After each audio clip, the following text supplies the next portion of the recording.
today's video, I'd like to talk a little bit about how you can create a self-sustaining ecosystem in your aquarium. And you know, it's not actually that hard to do, and it's a lot easier to look after, and you know, fish keeping will become a lot easier for you and a lot less stressful. So what you could really start out with is a decent sized tank with a decent water volume, say a 4-foot tank, similar to what I've got here. This is 120 gallon or 4-foot by 2-foot front to back. And then if you can have it, put a sump on it as well, like basically an ex-marine tank, something like that, that's, you know, used to be a marine tank, or they're sold as a marine tank. They usually have a sump. You can buy freshwater aquariums that have sumps with them as well. But this one here, I only paid about £100 for this tank and stand. The stand isn't technically designed for this tank because it's like an inch wider. For some strange reason, the dimensions are weird, but it fits on there, no worries at all. It's plenty strong enough. And what I've got on this tank is I've got a sump down below. It's a good sized sump. It's about 3 foot wide, roughly. You know, it's a decent water volume in that sump. Very basic, nothing too crazy. I've literally just got one overflow drain, which has a wire piece in it that comes down from the 2 overflows in the tank. So there's two, I don't know if you can really see, there's 2 square boxes in each corner with a little grill in the top to, you know, obviously so fish don't fly down there. Apart from the smallest of things like shrimp and that, but we'll get to the reason why that's quite a good idea in a minute. But yeah, so they go into a filter sock.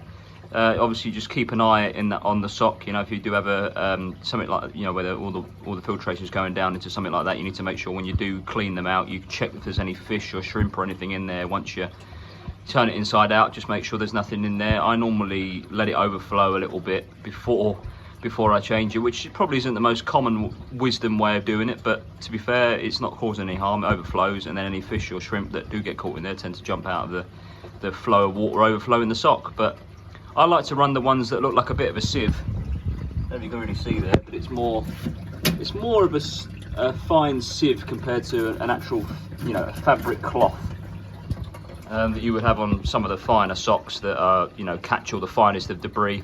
I run a bit of a sieve type just to catch the heavier big muck. And as you can see, the sump needs a bit of a clean out, but to be honest, I'm not in a massive rush to do that because I don't mind some of the mold building up, which is what this debris here is. You know, broken down plants, food that's broken down into inorganic, like an inorganic waste on the bottom there. The shrimp seem to love it. They seem to thrive in that mucky stuff there. Yes, it's not the nicest stuff to look at, and the water clarity isn't amazing in the tank, but it's kind of got that tannin effect. The wood has leached all the tannins in the water, which, whether you believe it or not, can have good properties for antibacterial properties for the fish. There are studies on that, so you know, it might be an extra benefit having a little bit of tannins in the water.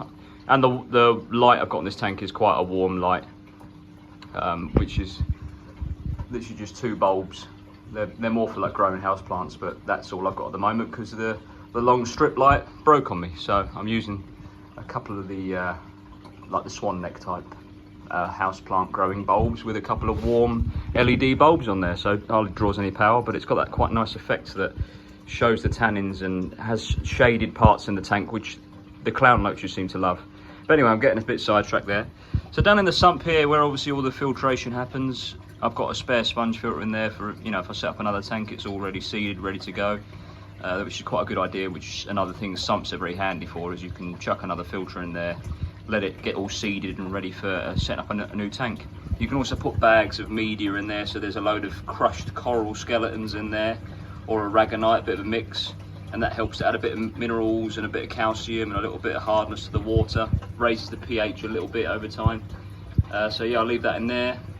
There's a bit of carbon, which is probably needs replacing, to be honest, because the tannins just build up in the water anyway, so I'm not really too worried about replacing that, because if anything, the carbon adds more surface area for good bacteria. So there's no massive rush to change it out. I don't think it has many negative effects, but you'll see a lot of snail shells everywhere, and I think that's obviously down to the clown loaches eating all the snails that do fire themselves through the pump, the return pump there. If any little baby snails and that get in there, they'll get sucked back in there, back into the tank, and then the clown loaches all nibble on them. So what you've got down here is you've got quite a few live snails and shrimp.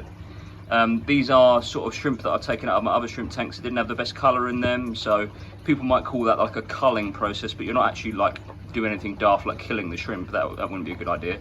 You know, you let them live in other tanks, and hopefully they'll do just as well, and they might not be as nice in colour, but they'll make a little colony in the other tank. So they live down in the sump here, and they'll get any extra food that's coming down the overflow, because it does tend to fall down the overflow quite often. They'll get any extra food down there, they'll breed and make more, and any of the tiny shrimp that get through that bit of sponge there, which is a really coarse sponge, just catches, you know, more finer debris as it builds up. It needs cleaning again, as you can see it's overflowing, but like I say, it's not in the best, prettiest condition, this sump, but you never see it. It's doing its job. It's, you know, creating a bit of a refugium, like a freshwater refugium for shrimp and snails to colonise and breed down here.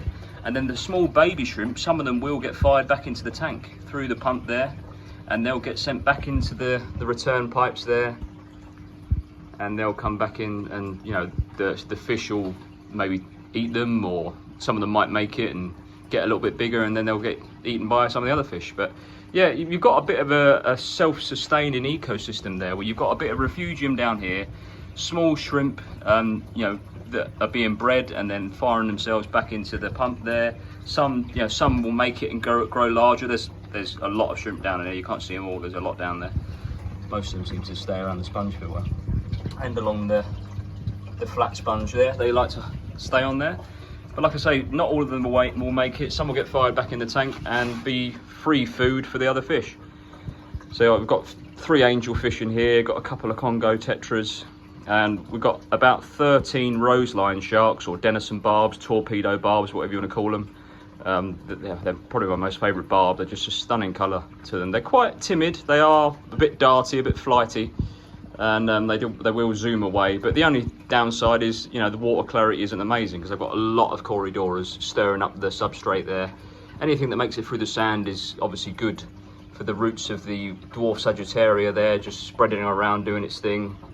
The roots for the Anubias that has grown on the rock, they'll get down into the sand and, you know, take advantage of some of that mold under the sand there. You can see some of it's building up nicely there, so that's, you know, free fertilizer.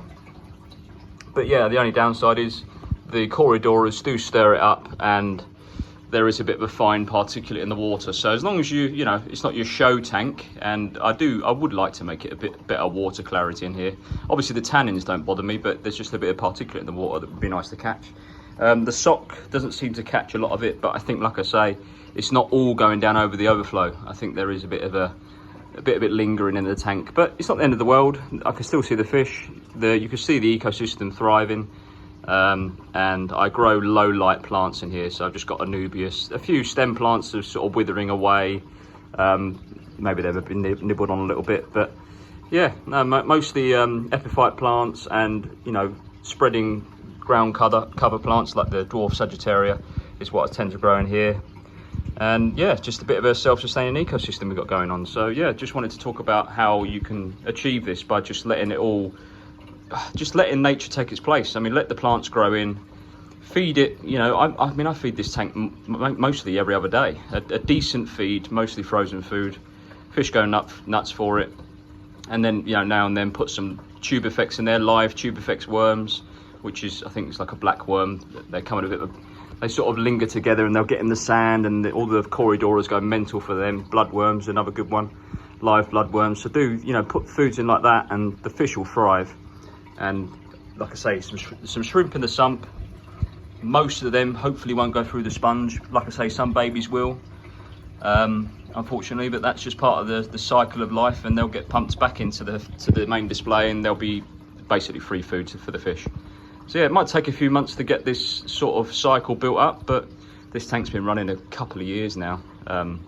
In this current setup, in this current sort of state, I think it's been running about a year.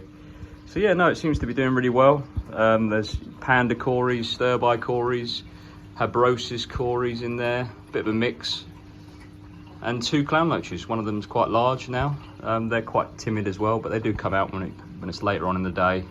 They do come to the front when they know I'm ready to feed. And the 3 angels, they're doing well as well.